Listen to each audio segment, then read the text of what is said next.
Starting off in Syria, where government forces kill more foreign-backed insurgents and seize their weapons during an ongoing operation across the country. The confiscated weapons include anti-tank missiles, launchers, handmade rockets, mortar shells and machine guns. They've also seized 2 cars carrying a cache of weapons near the flashpoint city of Homs. At least 3 militants were killed in clashes there. Meanwhile, insurgents have once again targeted the Sayyidah Zainab neighborhood in Damascus. Several insurgents were also reportedly killed in the Zamalka and Douma districts near the capital, as well as areas near the city of Deir al-Zawr.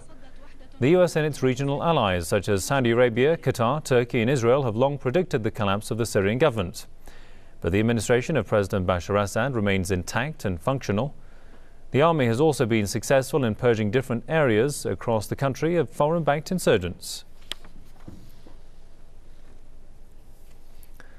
Let's go to New York and talk to Naser al-Omari, writer and political commentator. Welcome to the program, sir. Mr. Omari, every time we see a claim by the US and its allies that the Assad administration is going to collapse in the coming weeks, perhaps, yet we still see the government standing strong. First of all, why hasn't the West been able to topple the Assad government?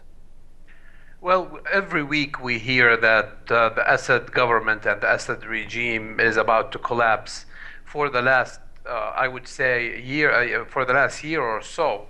The fact of the matter is the Assad regime and the Syrian Army are very, very strong, and it seems that we will continue to see the Assad regime fighting back.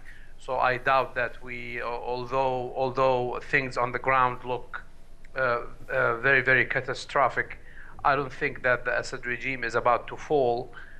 In fact, I think it will probably fight, and it can fight for years.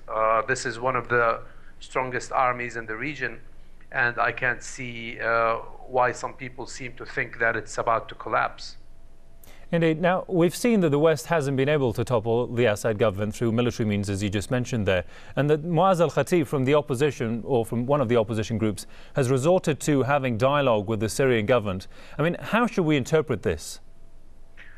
Well, I think there is a realization in the opposition that there is no victory in Syria for the opposition. And even if the Assad regime is to collapse, we're still talking about a society that has many components who need to sit down and find a way to keep Syria unified. So I think everybody is a little hopeful that the other side will collapse. The fact of the matter is there are more Syrians dying, and I don't see any imminent collapse of the Syrian regime, nor do I see the flood of fighters coming into Syria being curbed anytime soon.